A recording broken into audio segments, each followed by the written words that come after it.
Hello guys, welcome to our channel. This is Teja. అయితే Medipalli police station ఫిర్యాదులో ఒక దారుణమైన సంఘటన చోటు చేసుకుంది. ఒక లేడీ డాక్టర్, ఆమె పేరు శోభారాణి, ఒక క్లినిక్ నడుపుతూ చిన్నపిల్లల్ని అమ్మేస్తుంది. రీసెంట్గా ఒక 2 నెలల పాపని ఒకరికి అమ్మేయడానికి ఆమె పాల్పడింది. అయితే ఈ విషయాన్ని తెలుసుకున్న ఒక ఎస్ఆర్ న్యూస్ టీం అయితే దీన్ని ఛేదించడంలో చాలా వాళ్ళు సక్సెస్ అయ్యారని చెప్పాలి. నిజానికి వీళ్ళు ఒక 7 days నుంచి కూడా వర్క్ చేస్తున్నారు. సో ఈ 7 daysలో కూడా ఆమెను ట్రాప్ చేస్తూ ఆమె ఏం చేస్తుంది, ఎట్లా చేస్తుంది అంతా కూడా వాళ్ళు తెలుసుకుని రెడ్ హ్యాండెడ్గా ఆమెనైతే పట్టుకున్నారు. సో ఈ టీంలో ఒక మెంబర్ అయితే ప్రస్తుతం మనతో పాటు ఉన్నారు. ఆయన పేరు రంజిత్. ఆయన పూర్తి విషయాలన్నీ కూడా మనం అడిగే ప్రయత్నం చేద్దాం. సార్ నమస్తే అండి. నమస్తే అండి. అంటే ఒక 2 నెలల పాపని ఎట్లా అమ్మేస్తుందన్న విషయం మీరు ఎట్లా తెలుసుకున్నారు? మనకి తెలిసిన ఎన్జిఓస్ ద్వారా మనకి ఇన్ఫర్మేషన్ తెలిసిందండి. ఇలా పలానా ఫిర్జాదిగూడలో శోభారాణి అనే ఆర్ఎంపీ డాక్టర్ తను ఇలా విక్రయిస్తుంది పిల్లల్ని. అమ్మాయికి అయితే ఒక రేటు, అబ్బాయికి అయితే ఒక రేటు అన్నట్టు అని మనకు తెలిసింది. సో మనం ఒక 10 days నుంచి తెలిసిన దగ్గర నుంచి మనమంతా అసలు ఏం జరుగుతుందో ముందు మనం తెలుసుకుందామని ఇన్ఫర్మేషన్ అంతా తీసుకోవడం జరిగింది. తర్వాత మనం కాంటాక్ట్ అయ్యాం ఆవిడ్ని ఒక 7 days బ్యాక్. సో తను ఇలా మాట్లాడుతూ వచ్చింది మనకి, ఎలా ఉంటుంది, అమ్మాయి అయితే ఎంత, అబ్బాయి అయితే ఎంత, ఇవన్నీ మనతో, అంటే మనం కూడా ఒక కస్టమర్లా మనం ఆవిడతో మాట్లాడడం జరిగింది.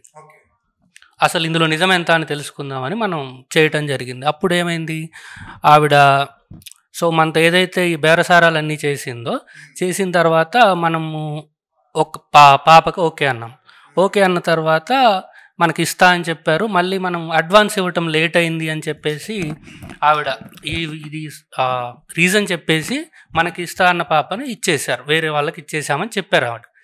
సో మళ్ళీ మనము 17th మళ్ళీ ఇది స్టార్ట్ చేసినప్పుడు 17th మళ్ళీ మనం ఆవిడని అప్రోచ్ అయినప్పుడు ఆవిడ ఏమన్నారు, మీరు అడ్వాన్స్ ఇచ్చేయండి ఫస్ట్, అప్పుడు మీకు బుక్ చేసేస్తాము, మీకు పాప ఉంటుంది అన్నారు.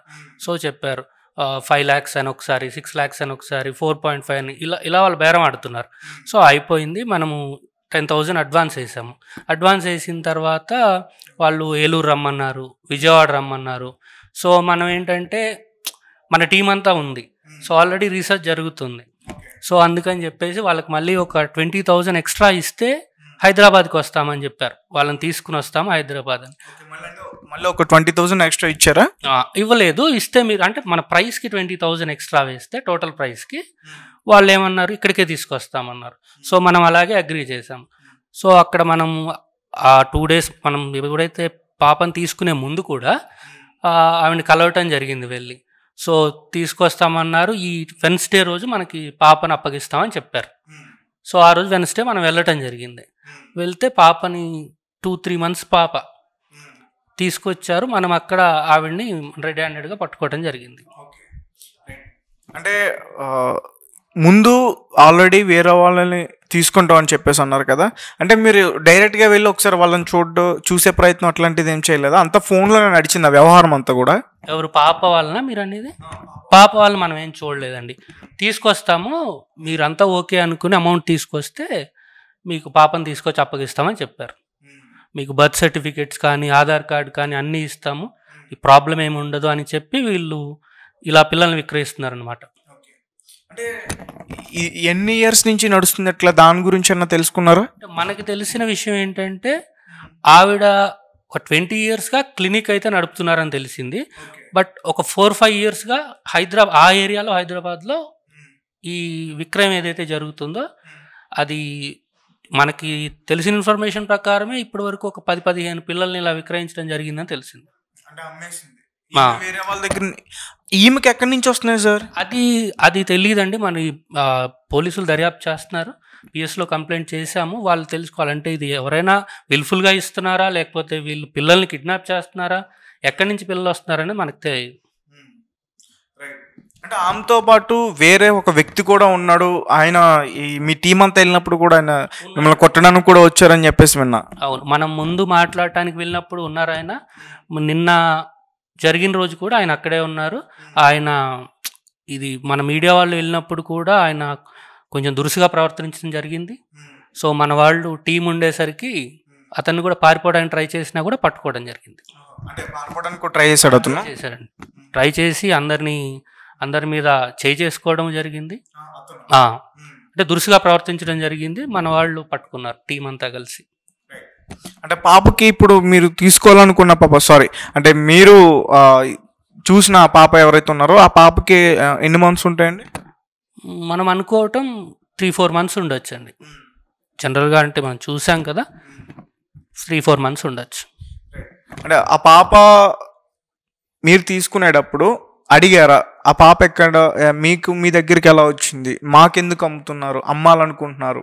అంటే వాళ్ళు ఏమని చెప్తున్నారంటే అండి, వాళ్ళ పేరెంట్సే అమ్ముతున్నారు అని చెప్తున్నారు. బట్ మన దగ్గరికి పాపని తీసుకొచ్చినప్పుడు పేరెంట్స్ కానీ ఎవరు లేరు. పాపతో పాటు పేరెంట్స్ కానీ ఎవరు రాలేదు. మనకి చెప్పడం అయితే వాళ్ళ పేరెంట్స్ ఇచ్చేస్తున్నారు అని. మనకి ఎంతకు అమ్మేద్దామని డిసైడ్ అయ్యారు వాళ్ళు 4,50,000 ఆ రేంజ్లో చెప్తూ ఉన్నారు, ఫైనల్ ప్రైస్ చేద్దాము అన్నట్లు. అయితే ఆమె అబార్షన్లు కూడా చేస్తుందన్న విషయం వెలుగులోకి వచ్చింది అన్నారు. ఆ చుట్టుపక్కల వాళ్ళు కూడా పేగులు పడేస్తుంది, ఆమె మీదే డౌట్ ఉందని చెప్పేసి కూడా మాట్లాడారని చెప్పేసి విన్నాము. ఇవన్నీ కూడా వాస్తవాలేనా? అవంటే మెడి వేస్ట్ అయితే ఉంది అన్నారండి. అది ఇంకా మనకు పిఎస్లో మన పోలీస్ వాళ్ళు దర్యాప్తు చేసి దాన్ని కూలంకుషంగా తెలుసుకోవాలి ఏం జరిగింది అనేది. తను అబార్షన్లు చేస్తుంది, లింగ నిర్ధారణ చేస్తుంది అనేది అయితే ఆవిడ నోటితోనే విన్నాం. ఆమె డైరెక్ట్గా చెప్పిందా? అవును, మనం ముందు రోజు మాట్లాడినప్పుడు ఇలా మేము చేస్తాము, అబార్షన్స్ చేస్తాను అని చెప్పింది. అంటే మీరు ఆమెని అటాక్ చేయడం ఎట్లా చేశారు? అంటే ఇక్కడి నుంచి ఎలా వెళ్ళారు? అంటే ఫస్ట్ ఏదైనా ఒక పర్సన్ వెళ్ళి మాట్లాడారా, లేకపోతే ఇంక ఈ రోజు వచ్చేస్తుందని డైరెక్ట్గా అటాక్ చేయడానికి వెళ్ళారా? మన ముందు నుంచి మన పర్సన్ టీము ఆవిడతో కాంటాక్ట్లో ఉన్నారండి. సో పలానా రోజున ఈ టైంన రండి అని చెప్పడం జరిగింది. ఆ టైంకి మనం అక్కడికి వెళ్ళడం జరిగింది. ఇదంతా చేయడానికి మీకు ఎన్ని రోజులు పట్టింది టైం? మనం ఒక 7 days దీని మీద వర్క్ చేసామండి. ఎందుకంటే బ్యాక్గ్రౌండ్ వెరిఫికేషన్ చేసుకోవాలి, ఇది నిజమా, మనకు వచ్చిన ఇన్ఫర్మేషన్ నిజమా కాదా అని తెలుసుకోవటానికి. ఆవిడ్ని మనం ఒక కస్టమర్ అని ఆవిడ నమ్మేటట్టు చేయాలి అంటే, ఎందుకంటే మనల్ని నమ్మితేనే కానీ ఆవిడ పూర్తి వివరాలు బయట పెట్టరు. సో దానికి 1 week టైం పట్టింది. అంటే ఆ చుట్టుపక్కల ఏదైనా ఎంక్వైరీ చేస్తారా? అంటే ఆ క్లినిక్ గురించి కానీ, ఆమె ఎవరైనా బాగోకపోతే ఆమె దగ్గరికి వెళ్తే ఆమెను ఎట్లా ట్రీట్ చేస్తుంది, ఈ విషయాలన్నా తెలుసుకున్నారా, తెలుసుకునే ప్రయత్నం చేస్తారా? అంటే ఈ ప్లానింగ్ చేస్తున్నప్పుడు, ఈ ఆపరేషన్ చేయాలనుకున్నప్పుడు చుట్టుపక్కల వాళ్ళు అది చెప్పేది ఏంటంటే అండి, ఆవిడ ఎప్పటి నుంచో ఆర్ఎంపీ డాక్టర్ క్లినిక్ అయితే, ఫస్ట్ ఎయిడ్ క్లినిక్ అయితే నడుపుతుంది. కానీ విచిత్రం ఏమిటంటే అక్కడ చాలామందికి కూడా ఈ లోపల ఇదంతా జరుగుతుందని తెలియదు. చాలా గుట్టుగా ఇది జరుగుతుంది. ఇదంతా ఫోన్లోనే నడుస్తుంది ఈ వ్యవహారం అంతా కూడా. ఆ ఫోన్లో నడవటం, ఎవరు బేరం ఓకే అయ్యాక పిల్లలు కావాల్సిన వాళ్ళు వెళ్ళటం, అమౌంట్ ట్రాన్స్ఫర్ చేసుకోవటం, పాపని తీసుకోవటం, ఇదంతా ఎవరికి తెలియకుండా గుట్టుగా జరిగిపోతుంది ఇన్ని రోజులు. అంటే కేవలం చిన్నపిల్లలు మాత్రమేనా, లేకపోతే ఎదిగిన ఆడపిల్లలను కూడా అమ్మే ప్రయత్నం అట్లాంటిది ఏమన్నా జరుగుతుందా? అది కూడా ఒక కోణంలో మీరు దర్యాప్తు ఏమన్నా చేశారా? అది మనకైతే దాని గురించి ఏం తెలియలేదండి. మనకి వచ్చిన ఇన్ఫర్మేషన్ ఏంటంటే ఇలా చిన్నపిల్లల్ని విక్రయిస్తున్నారని తెలిసింది. దాని మీద మనం ఫోకస్ చేయడం జరిగింది.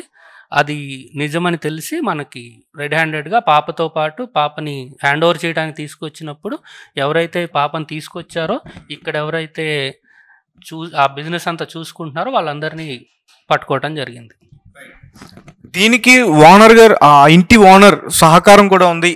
అదే ఫ్లాట్లో ఆమె ఉంటుంది అని చెప్పేసి కూడా విన్నాం. ఆమె కూడా మిమ్మల్ని ఇబ్బంది పెట్టిందని కూడా చెప్తున్నారు. ఇబ్బంది అంటే ఇదే అండి, ఫస్ట్ ఇదంతా నాకేం సంబంధం లేదు, మీరు ఇలా కావాలని నా మీద చేస్తున్నారని చెప్పే ప్రయత్నం చేసింది. కాకపోతే రెడ్ హ్యాండెడ్గా దొరికిపోయేసరికి మళ్ళీ మాట మార్చింది. మనల్ని కన్విన్స్ చేయడానికి ట్రై చేశారు. బట్ మనము వెంటనే పిఎస్కి ఇన్ఫామ్ చేయడం జరిగింది. వెంటనే మేడిపల్లి పిఎస్ నుంచి వచ్చి వాళ్ళని అరెస్ట్ చేయడం జరిగింది. అంటే మొత్తం ఎంతమంది బయటపడ్డారు ఇప్పటి వరకు? ఇప్పుడు వరకు తెలుస్తుంది ఏంటంటే అండి, 4 అక్కడ ఉన్న వాళ్ళు 4 మనం వెళ్ళినప్పుడు ఉన్నారు, వాళ్ళని అరెస్ట్ చేయడం జరిగింది. సో పోలీసులు దర్యాప్తు చేసిన తర్వాత మరి వెనక ఎవరన్నా ఉన్నారా, ఇంకా వీళ్ళు ఇంత ధైర్యంగా చేస్తున్నారంటే వెనక ఎవరన్నా పెద్దవాళ్ళని చేయిస్తున్నారా? ఇప్పుడు లక్షల్లో చేతులు మారుతుందంటే మరి వెనక ఎవరు ఉన్నారో కూడా తెలుసుకోవాల్సింది ఉంది. అంటే మీకు తెలిసిన ఇన్ఫర్మేషన్ ప్రకారం ఇప్పటి వరకు ఒక 15 మందిని ఆమె అమ్మేసింది వేరే వాళ్ళకి. అంటే ఇంకా పూర్తి విషయాలన్నీ కూడా బయటికి తెలియాల్సింది. ఇంకా తెలియాలండి, 15 అని చెప్పలేము, ఎందుకంటే అది ఇంకా ఎక్కువ మందిని చేయొచ్చు. ఎందుకంటే 4-5 years నుంచి జరుగుతుందని తెలుస్తుంది. మనం ఒక 1 weekలో అప్రోచ్ అయ్యి పాపని తీసుకునే దగ్గరికి వచ్చామంటే, ఇప్పుడు ఎన్నైనా జరగచ్చు. అది మన వీక్ లోనే అంటే మీకన్నా ముందు తీసుకుందాం అనుకున్న వేరే వాళ్ళకి ఇచ్చేసింది కదా ఆ పాపని. అవును 2 days బ్యాక్ మనకి ఇస్తాము ఆ రోజు రండి ఇస్తామన్న పాపనే వేరే వాళ్ళకి ఇచ్చేయడం జరిగింది. అడ్వాన్స్ ఇవ్వలేదు మీరు అనే నెపంతో. మరి వాళ్ళకి అడ్జస్ట్ అవ్వలేదో లేకపోతే ఇంకా ఏదన్నా ఉందో ఆ కారణాలు మనకు తెలియదు. మళ్ళీ తర్వాత మళ్ళీ షెడ్యూల్ చేసి ఈరోజు రండి ఇస్తాము, బుధవారం రండి ఇస్తాము అన్నారు. మనం వెళ్ళటం జరిగింది. సో ఇప్పుడు పాప ఎక్కడుంది, పాప పరిస్థితి ఎలా ఉంది, పాప ఆరోగ్యం బాగుందా, ఆమెకి ఎవరు పాలు పట్టిస్తున్నారు, ఇవన్నీ కూడా ఎట్లా? ఇవన్నీ మనం వెంటనే ఎప్పుడైతే పోలీసులు రాగానే మనం ఉమెన్ చైల్డ్ వెల్ఫేర్ వాళ్ళకి ఇన్ఫార్మ్ చేయడం జరిగింది. వాళ్ళు వచ్చి వెంటనే పాపని హ్యాండ్ ఓవర్ చేసుకుని తీసుకెళ్ళడం జరిగింది. సో మిగతాదంతా పాపని చూసుకోవటం అంతా బాగోగులంతా వాళ్ళు చైల్డ్ వెల్ఫేర్ వాళ్ళు చూసుకుంటారు. అంటే ఒక ప్రజాపౌరుడుగా మీ ఈ సంఘటన మీరు ఎలా చూస్తారు? అంటే మనకి ఇప్పుడు మనం మీడియా ఫీల్డ్లో ఉన్నప్పుడు అండి ఈ సోషల్ రెస్పాన్సిబిలిటీ అనేది కంపల్సరీ ఉండాలి. దట్టు చిన్న పిల్లల్ని ఇలా విక్రయించేస్తే ఇప్పుడు పాప కిడ్నాప్ చేసి తీసుకొచ్చారో తెలియదు, లేకపోతే తల్లిదండ్రులు విల్లింగ్గా అమ్ముతున్నారో తెలియదు. అసలు విల్లింగ్గా అమ్మటానికి కూడా ఎవరికి రైట్ లేదండి. ఇప్పుడు పిల్లల్ని అమ్మేసి లేకపోతే అబార్షన్స్ చేసి ఈ రైట్ ఎవరికి లేదండి. పాపని మనం ఒక పేరెంట్స్గా మనం పెంచాలి, పెద్దవాళ్ళని చేయాలి. అంతేగాని నాకేదో అవసరం ఉందని చెప్పి డబ్బులు అవసరం ఉన్నాయని చెప్పి పిల్లల్ని అమ్మేసుకోవడానికి ఇలా విచ్చలవిడిగా అయిపోతే రేపు అందరూ ఇదే ఫాలో అయిపోతే ఇది ఒక బిజినెస్ మారిపోతుంది కదండి. రేపు కిడ్నాప్లు ఇంకా ప్రోత్సహించినట్టు అయిపోతుంది కదా. ఇప్పుడు పిల్లలు డిమాండ్ ఎక్కువైపోద్ది. డిమాండ్ ఎక్కువైపోయినప్పుడు పిల్లలు దొరకకపోతే రేపటి నుంచి జరిగే కిడ్నాప్లే కదండి. ఇలాంటి ముఠాలు సందుకోటి తయారైపోవు. దాని మీద సో ఇది ఒకరిని చూసి ఇంకొకరన్నా భయపడతారని మనం చేయటం జరిగింది. ఎందుకంటే ఇలాంటి సంఘటనలు వెలుగులోకి వస్తేనే ఒకరిని చూసి ఇంకొకరు చేయాలంటే భయపడతారు. అదొకటి. అందులోకి మనకి ఏదైనా బాగోకపోతే మన ప్రాణాలకు ఏమైనా ముప్పు ఉంటే మన రక్షణ కోసం డాక్టర్ దగ్గరికి వెళ్తాం. అలాంటి డాక్టర్లు చేయడం నిజానికి చాలా దారుణం నేను అంట. ఇదే అండి, ఎందుకంటే మనము ఎవరినైనా మన ఇంట్లో వారికన్నా ఎక్కువ కూడా డాక్టర్ని నమ్ముతాం. ఆయన ఊరు పేరు తెలియకపోయినా ఎలాంటి వారో తెలియకపోయినా ఒక డాక్టర్ అనేసరికి మనకు ఒక నమ్మకం వచ్చేస్తుంది. అలాంటి నమ్మకం ముసుగులో ఇలాంటి వీళ్ళు ఈజీగా చేయగలుగుతున్నారండి. ఎందుకంటే డాక్టర్ అంటే ఒక respected person in the society. So ఏం చేసినా నడిచిపోద్ది, గుట్టుగా చేసేస్తున్నారండి. మనం ఏదైతే ట్రస్ట్ తోటి వెళ్తామో అది లింగ నిర్ధారణ చేస్తున్నారు. అక్కడికి వెళ్ళాక వాళ్ళకి అసలు ఒక్కొక్కరికి ఆలోచన ఉండకపోవచ్చు, కానీ వీళ్ళు ప్రోత్సహించి చేయించవచ్చు. ఎందుకంటే డాక్టర్ ఆప్షన్ ఇస్తున్నప్పుడు ఆలోచన లేని వాళ్ళు కూడా చేసుకోవచ్చు. సో డాక్టర్ అనేది అంత రెస్పాన్సిబుల్ జాబో, సో ఈజీగా మోసం చేయడానికి కూడా అంత ఛాన్సెస్ ఉంటాయి. ఓకే అన్న, thank you so much. Right. So guys చూసారు కదా, మొత్తానికి ఒక డాక్టర్ ఇలా చేయడం అనేది చాలా దారుణం. ప్రస్తుతం అయితే ఆ పాపని షీ వెల్ఫేర్ అండి, ఉమెన్ చైల్డ్ వెల్ఫేర్కి అప్పగించడం జరిగింది. సో మరి ఖచ్చితంగా ఆ డాక్టర్కి లైసెన్స్ అనేది క్యాన్సిల్ చేయాలి. ఆమె ఖచ్చితంగా కఠినంగా శిక్ష అయితే పడాలి.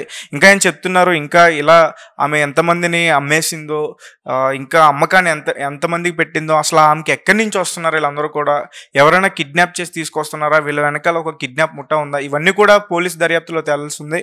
Thank you for watching. Thank you so much.